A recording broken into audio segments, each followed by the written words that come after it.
Hola, muy buenas tardes, en especial a Liz que toma esta materia de matemáticas financieras. Estamos pasando el día de hoy al tema de amortizaciones y bueno, vamos a platicar un poquito al respecto. Igual a todos los chicos que la toman de manera eh, posterior, ¿no? Que van a la clase de ya tranquilos ahí en casa, en algún momento que tienen libre, perdón, entonces, y que tienen libre, por supuesto, para poder hacerlo. Vamos a ver el tema de amortizaciones. Voy a compartir con ustedes la pantalla para poder comenzar con nuestro tema del día de hoy. Estamos aquí y estamos acá. Compartir. Listo, chicos. Entonces, como les decía, vamos a ver el tema de amortización. Dejen que se ponga en presentación. Listo. Ok, vamos a empezar a dar, ya saben, los conceptos básicos de, de las palabras, bueno, del tema a estudiar. Acuérdense, chicos, que venimos viendo el tema de interés. Empezamos con interés simple, interés compuesto, vimos anualidades.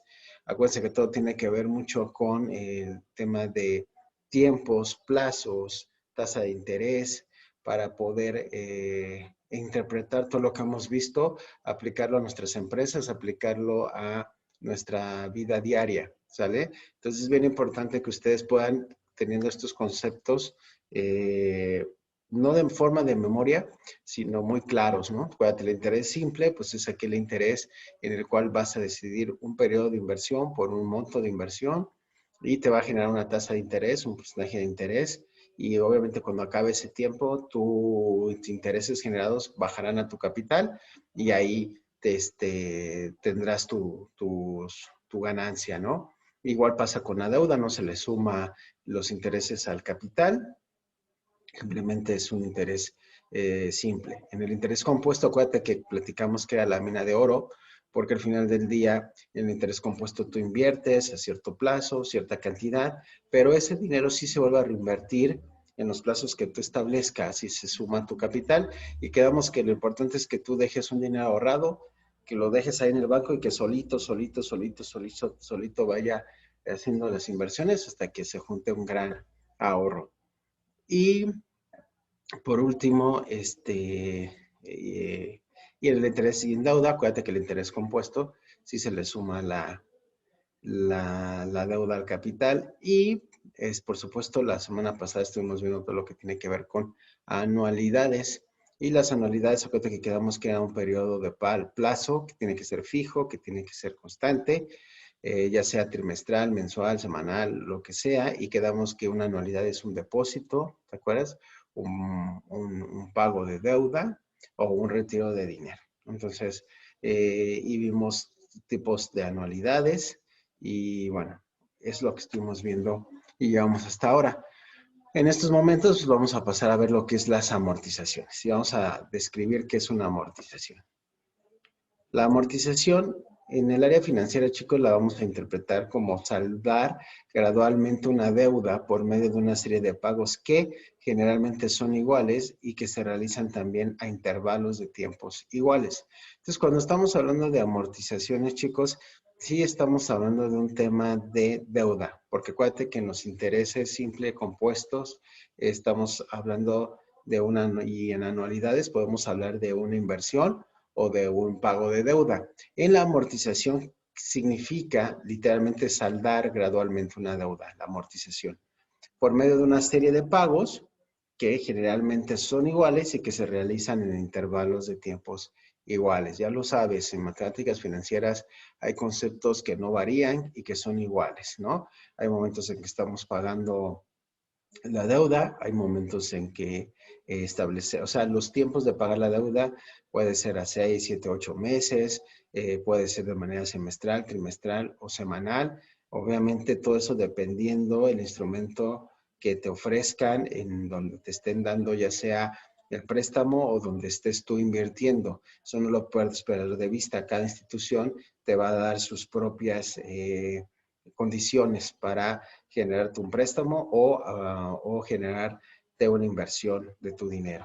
Entonces, pero pues generalmente acuérdate que todos tienen los mismos tiempos de pago y los mismos intervalos del pago, que eso es muy importante. Aunque esta igualdad de pagos y de periodicidad es lo más común, también se llevan a cabo operaciones con algunas variantes. Vamos a ver.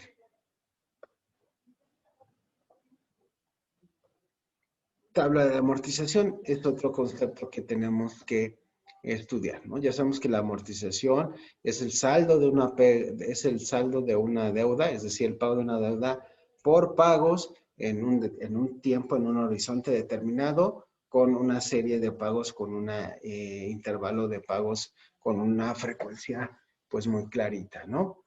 Dice, la tabla de amortización, los pagos se hacen para amortizar una deuda, se aplican a cubrir los intereses y a reducir el importe de la deuda. Tú de tarea vas a tener que hacer una tabla de amortizaciones, entonces ahí vas a practicar mucho este principio de tabla de amortización. Pero a manera de concepto vamos a ver que la tabla de amortización se va a hacer o nos va a servir porque es por medio de la cual vamos a ver cómo los pagos se hacen por medio de la amortización, es decir, de la deuda, del pago constante de la deuda y se aplica para cubrir los intereses y reducir el importe de la deuda. Acuérdate que en un préstamo, tú vas pagando intereses y capital y a veces puedes tú sumarle, por eso te decía que podía ser variante hace un momento, seguramente lo has visto o te lo han platicado o de alguna manera tal vez has estado en contacto con alguien que está haciendo el pago de una deuda y a veces la gente le puede sumar más dinero al pago para ayudar al capital. Acuérdate que en una deuda siempre lo primero a pagar son los intereses, siempre. Entonces, lo primero que te cobran son los intereses y ya luego terminas pagando el capital que te prestaron, ¿no? Entonces, de eso viven los bancos, las instituciones financieras. Podemos discutir que a veces esos intereses, esos pagos, pues son muy altos, ciertamente podríamos discutirlo, pero al final del día, pues bueno, te están prestando un dinero que no tienes, que no tenemos y tenemos que pagar un costo por él. Entonces, generalmente lo primero que vamos a cubrir en la tabla de amortización con esta serie de pagos es el tema de los intereses. Te voy a repetir, puede variar la cantidad que des, sí, porque si tú quieres cubrir algo más, a lo mejor tu pago quedó de 3,000 pesos mensuales y esos 3,000 pesos mensuales de inicio se van a ir a todo a intereses y si tú le empiezas a deputar 5,000, pues se pueden ir a intereses y luego y esos otros 2,000 a capital. Hay otros tipos de pago que también te los van a poner de tal forma en que 3,000, de los 3,000, 2,000 vayan a intereses y 1,000 a capital. Te lo voy a repetir, eso es dependiendo de la institución financiera, depende del instrumento que estén usando para darte ese préstamo. Entonces, tú tienes que estar muy atento en toda esta terminología para saber cuándo vas a acabar de pagar una deuda, porque si no estás atento, si no estás consciente, muy probablemente te pierdas en ese sentido, ¿sale? Entonces, vamos a continuar con los conceptos básicos.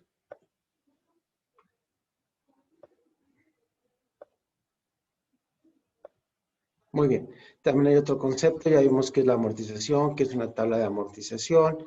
Te digo que la tabla de amortización tú la vas a practicar en tus ejercicios en casa, que no es otra tablita donde se pone el adeudo total y los pagos y el intervalo el horizonte de pago y los intervalos. Y en esa tablita de amortización te van a decir muchas veces cuánto va a intereses y cuánto va a capital. Entonces, obviamente, pues tú ya vas viendo. Hay tablas de amortización que conforme que empiezas pagando algo, una cantidad y conforme vas pagando va bajando esa cantidad que tú has ido pagando, ¿no? Dependiendo cómo te lo manejen. Puedes empezar pagando 4,500 y terminar pagando 3,800, ¿no? En tus mensualidades, dependiendo de la anualidad que te pongan. Pero bueno, eso es un tema, te voy a repetir, que tienes que platicar directamente con la persona o la institución que va a realizar el préstamo. También tenemos el concepto de derechos adquiridos por el deudor y saldo a favor del acreedor. Es una operación de compra-venta a crédito. Después de que el deudor ha realizado algunos pagos, ha adquirido parcialmente el bien, mientras que el acreedor ha recibido esos pagos. Ya no es propietario de todos los derechos sobre el bien, sino solo de una parte, el saldo a favor.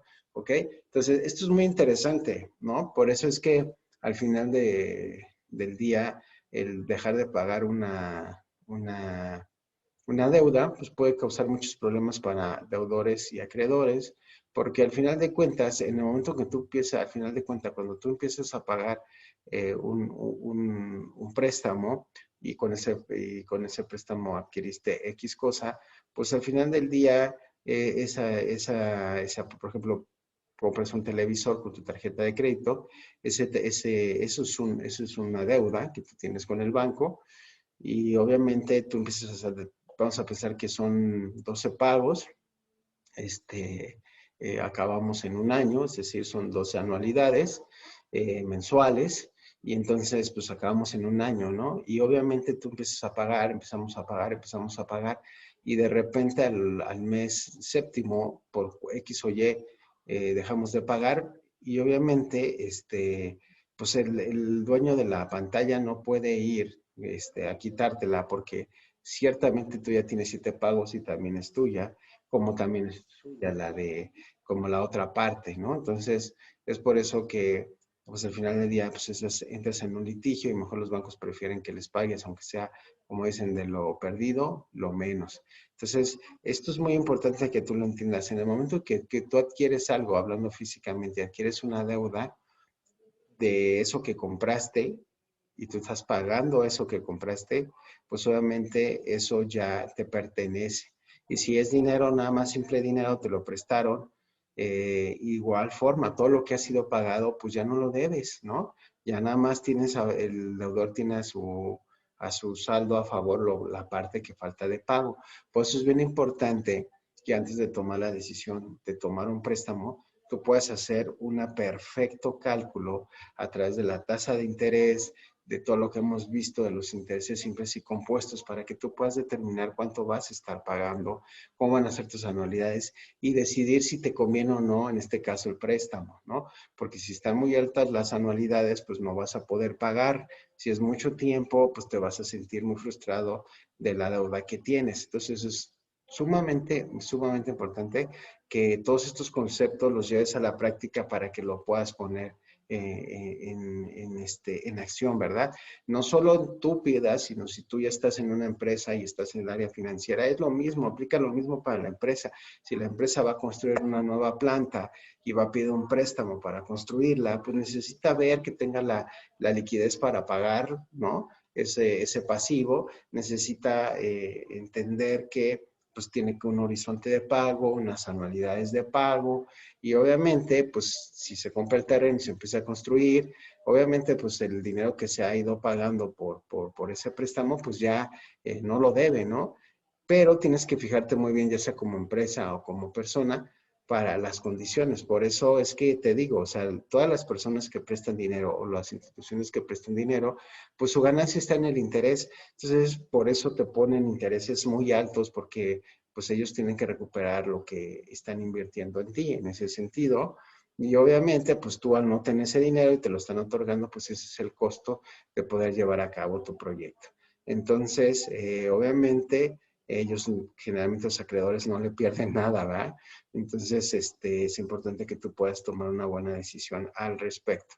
Lo que sí es que en el momento que tú has pagado ya ese préstamo, ese aparato que compraste, esa parte que ya pagaste te pertenece y ya no la, o bien ya no la debes, solamente quedaría pendiente el sobrante, ¿sale? Seguimos avanzando, chicos.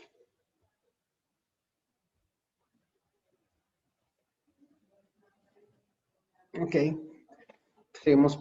¿Qué es la palabra amortizar? Amortizar una deuda es liquidarla. Ya vimos que es amortización, ya vimos tablas de amortizaciones, los derechos del deudor y del acreedor. Y ahorita vamos a definir qué es la palabra amortizar. Amortizar una deuda es liquidarla mediante pagos periódicos que incluyen intereses, es decir, darle muerte, ¿no? Entonces, es darle muerte a una deuda y obviamente pues esa deuda va con intereses, que es lo que hemos venido platicando. Por eso son tan atractivos todos estos ventas que sacan cuando te dicen que pagues con tarjeta de crédito, que es dinero prestado, y que no te van a cobrar intereses, ¿verdad? 12 meses sin intereses. Ya hay pagos periódicos, pero obviamente no hay intereses y eso es muy, muy, muy bueno porque al final del día, pues nada más te dedicas a pagar el capital invertido y no todos los intereses, ¿no? Por eso es tan atractivo, pues, los meses sin intereses, ¿sale? El chiste de amortizar y de la amortización, acuérdate, es pagar una deuda en un periodo de plazo con intervalos de pago para liquidar la deuda, ¿sale? El capital que se debe al hacer un pago, cualquiera se conoce como capital vivo de la deuda, deuda viva o más comúnmente un saldo insoluto, ¿sale? Fíjate, el saldo insoluto es el capital vivo de la deuda o deuda viva, ¿no? Que no es otra cosa que el capital que se debe hacer a un pago, ¿sale? El capital que se debe al hacer un pago. Entonces, tu capital que debes al hacer un pago viene siendo tu saldo insoluto.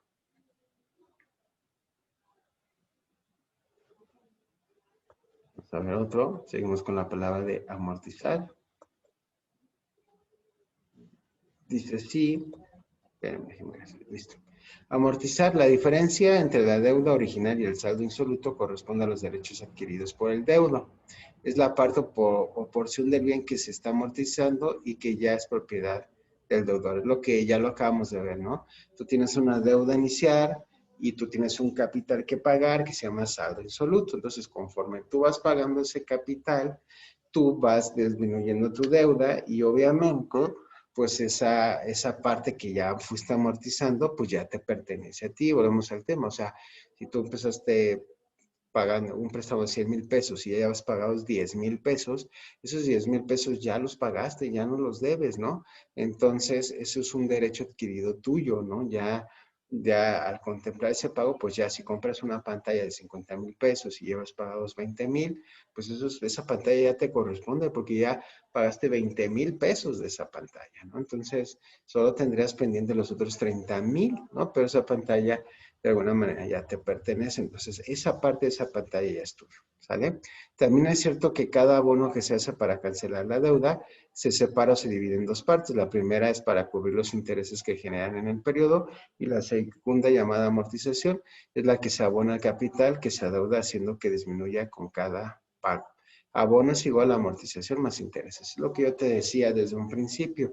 En las deudas vamos a pagar intereses y vamos a pagar capitales, ¿no? A veces, dependiendo del instrumento con el cual te vayan a prestar, no lo olvides, ellos te van a decir toda la parte inicial del préstamo, se va a pagar intereses, ¿sale?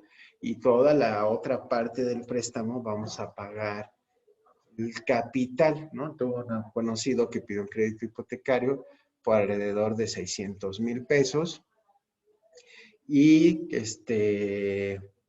él pagó de esos 600,000 pesos, ya incluido la tasa de intereses, los intereses, de esos 600,000 pesos fueron a un pago a 14 años, de los cuales 7 años, primeros 7 años pago intereses y los otros 7 años pago el capital, ¿no? Ahora te voy a repetir, hay instrumentos en los que, como dice aquí el texto, un parte del pago se va a intereses y la otra se va a la amortización, ¿no? Entonces, es decir, al capital. Tienes que ver cómo se va moviendo de ese ejercicio que te proponen. Lo que sí es que se tiene que ir disminuyendo la deuda. Eso sí o sí. Sea que se disminuyan los puros capitales, sea que se disminuyan los puros intereses, perdón, o que se disminuyan el interés y el capital, pero tiene que ir disminuyendo ambos conforme pasa el tiempo.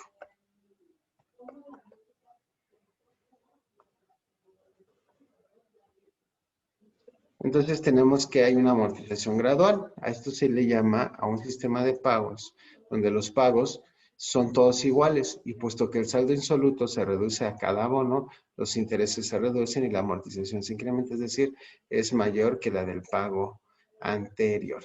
Entonces, cuando hay una amortización gradual, se refiere en que todos los pagos, desde que inicias hasta que terminas, van a ser iguales, ¿vale?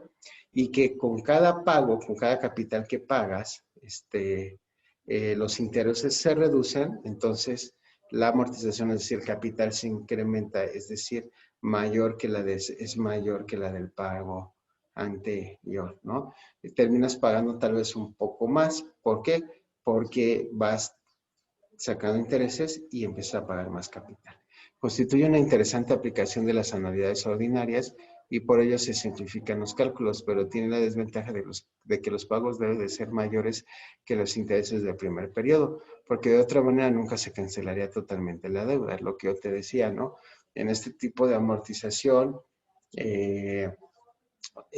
van increciendo tus pagos porque vas disminuyendo los intereses, pero tienes que ser más agresivo al capital conforme pasa el tiempo, porque si no, pues nunca vas a acabar de pagar ese préstamo, ¿sale?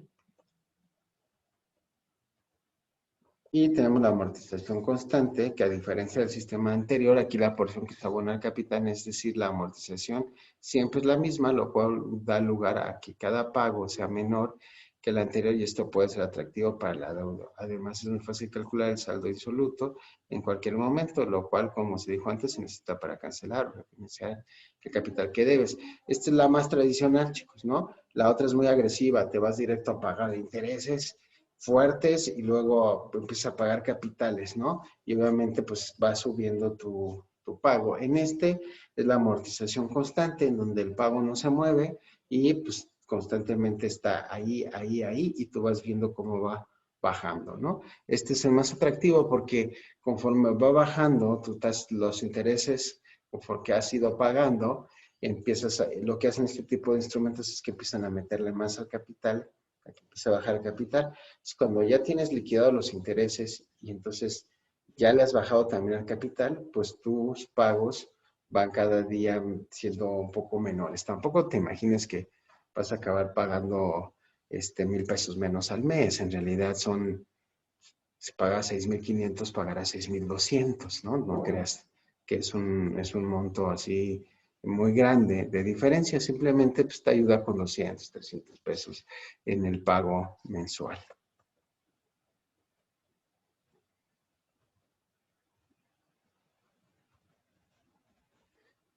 Y la amortización con renta variable, aquí cada abono y su correspondiente porción amortizado crecen con el tiempo y esto lo hace atractivo para el deudor, ya que los primeros pagos pueden ser tan pequeños que ni siquiera cubren el interés del periodo, dando lugar a que la deuda crezca en vez de reducirse. Tiene la desventaja de generar más intereses que otros sistemas, además que las fórmulas son un tanto más complicadas. Entonces acuérdate que con la de renta variable, como lo dice, acuérdate, la renta es el pago, es variable, ¿no? Entonces, eh, pues tú aquí en este instrumento lo que sucede es que la persona puede decidir muchas veces cuánto quiere abonar o cuánto puede abonar, ¿sale? El problema de esto es que si no tienes un pago fijo o un pago mayor, se te pueden subir hasta el techo los intereses, ¿no? Entonces es más complicado.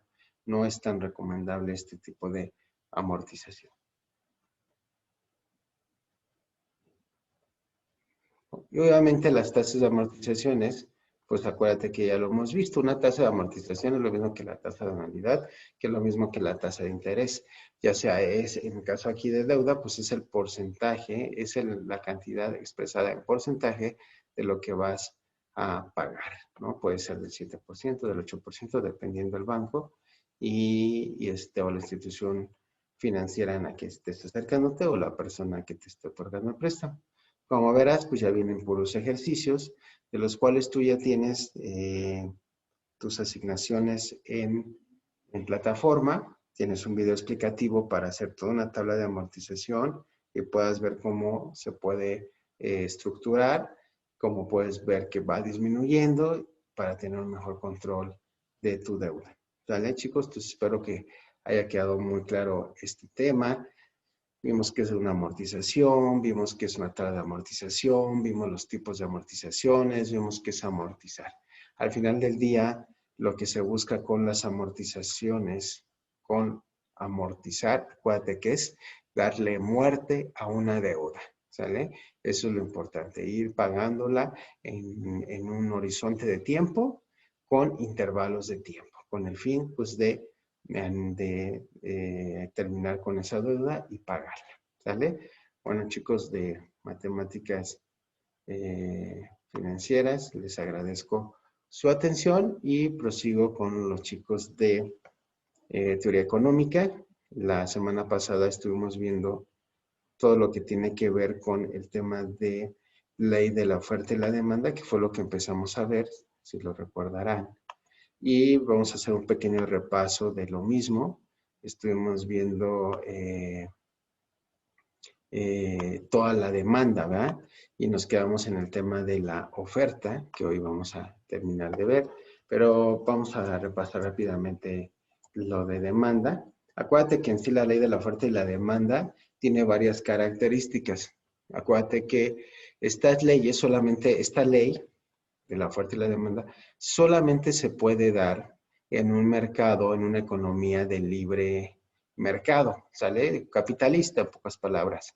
¿Qué quiere decir esto? En donde el Estado no tenga el control total de la economía, porque ya hemos platicado que hay economías que practican la libertad de comercio, la libertad de competencia. Sin embargo, maneja algo que se conoce economía mixta, que significa que parte lo regula el mercado y otra parte la regula el Estado. Creo que es lo más sano. De hecho, lo platicamos en las primeras semanas cuando hablamos de doctrina económica. ¿Vale? Entonces, pero obviamente una condición es que exista una economía de libre mercado. ¿Por qué? Porque la ley de la oferta y la demanda es aquella ley en la que los mercados, es decir, los oferantes y los demandantes, vamos a establecer por medio de la cantidad producida y de la cantidad comprada, vamos a establecer los precios y cuánto quiero o no quiero un producto comprarlo. Entonces eso lo vimos la clase pasada y dijimos que eso era muy, muy importante. Hablamos que de la ley de la demanda, que es una cosa muy obvia, dijimos, en apariencia, ¿verdad? Que obviamente entre más me incrementen un producto, pues menos lo compro, y entre más lo bajen de precio, pues más lo compro. Aparentemente eso es como lo obvio, pero platicamos que, por ejemplo, en productos como la canasta básica, pues quieras o no, pues los hijos toman leche, sobre todo los niños, el pan, el huevo, y por más que nos incrementen el precio, pues no es que tengamos mucha opción, ¿verdad? Se sigue comprando, por eso es que la canasta básica siempre se busca mantener un precio. Obviamente ya con productos y servicios de otro estatus, de otro nivel o de no una necesidad básica, pues ahí sí aplica definitivamente, ¿va? Pues yo a lo mejor puedo estar comprando algo que me gusta mucho, que no es de vida o muerte, y en el momento en que lo suban, pues yo voy a dejar de comprarlo. Platicamos que la ley de la demanda, pues nos dice que obviamente todo esto que estamos hablando depende en primer lugar del precio del bien, ¿no? Ya quedamos, si ese precio sube de un bien, pues entonces yo tiendo a no comprarlo. Si baja, lo compro más. Vimos también que otro determinante de la demanda es el precio de los bienes sustitutos. Entonces, lo que hacemos generalmente, los que demandamos, es que si nos suben el precio de un bien, optamos por aquel que puede sustituirlo, ¿no? Leche con yogur, ¿no? Entonces, obviamente, pues si nos conviene más el precio del bien sustituto, pues lo vamos a comprar de esa manera. Entonces, podemos seguir, en este caso, obteniendo el calcio, que es un producto que viene de la leche, que lo tiene el yogur, como lo tiene la leche, para nuestro cuerpo. Entonces, depende mucho de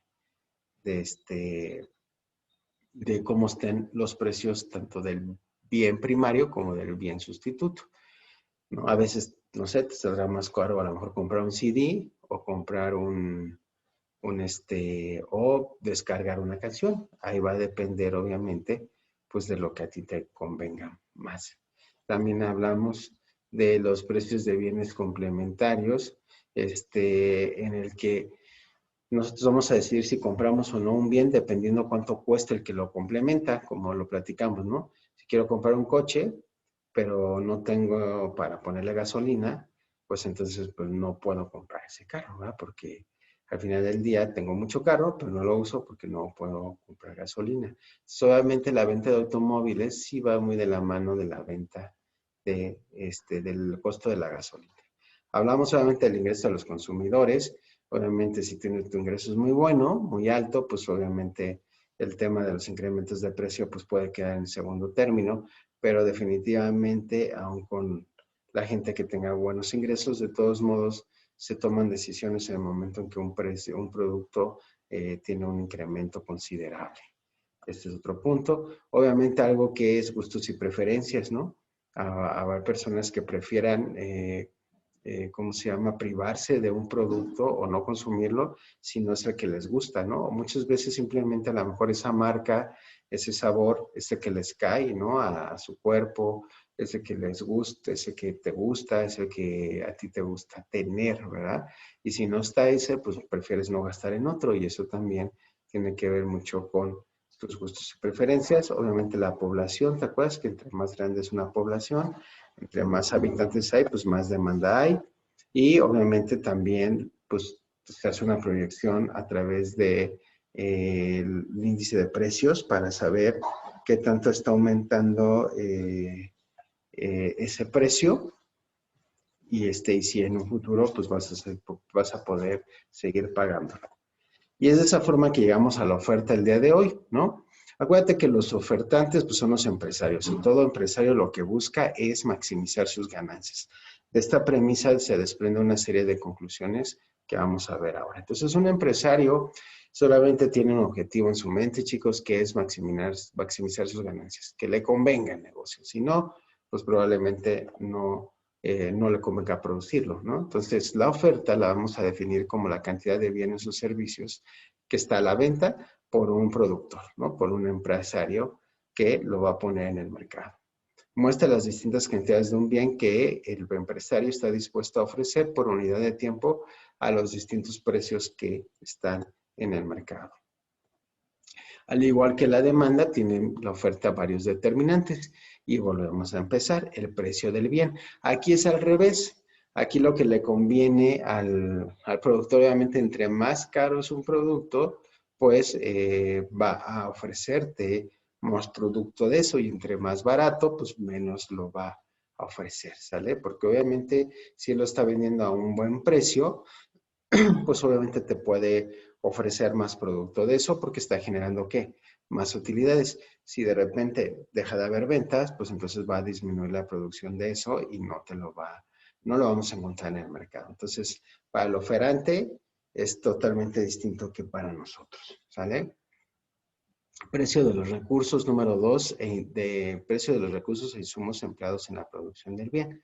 Al aumentar el precio de los insumos de un bien, su oferta va a disminuir y viceversa. Al hablar del precio de los recursos e insumos, se refiere al precio del trabajo, precio de materias primas, precio de energía, tasa de interés. Entonces, esto es algo muy importante para los empresarios jóvenes, porque si la materia prima con la que producen el bien incrementa, pues evidentemente eso va a ir directamente va a ir a un aumento en el producto o servicio. Entonces, de eso también determina qué tanta oferta nos pueden dar, ¿no? En primer lugar, se va a determinar lo que nos quieran ofertar, quieran producir, dependiendo en cuánto lo están vendiendo. Si eso le conviene al empresario, el precio que está en el mercado, puede seguir vendiéndolo si tiene una buena utilidad. Si no, no lo va a vender.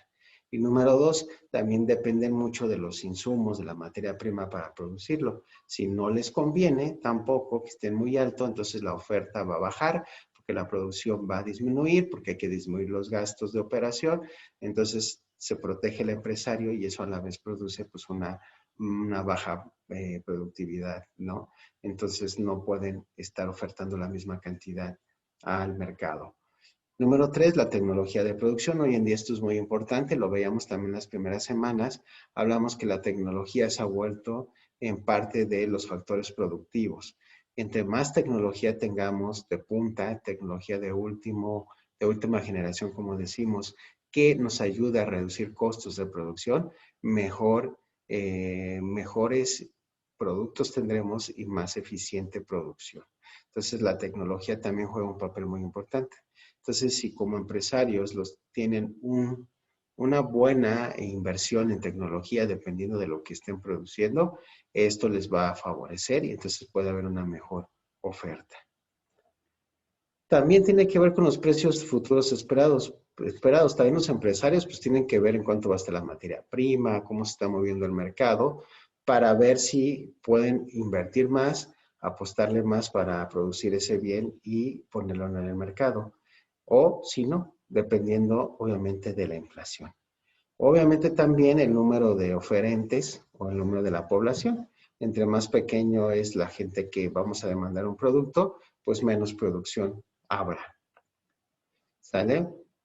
Entonces, esos son los temas importantes y nada más recalcar esto, el equilibrio del mercado, ¿no? Ocurre cuando la cantidad demandada es igual a la cantidad ofrecida, que es lo ideal que debe haber en un mercado, chicos, que haya el mismo consumo que la misma demanda, ¿sale? Haya varios grupos de ofertantes y varios demandantes.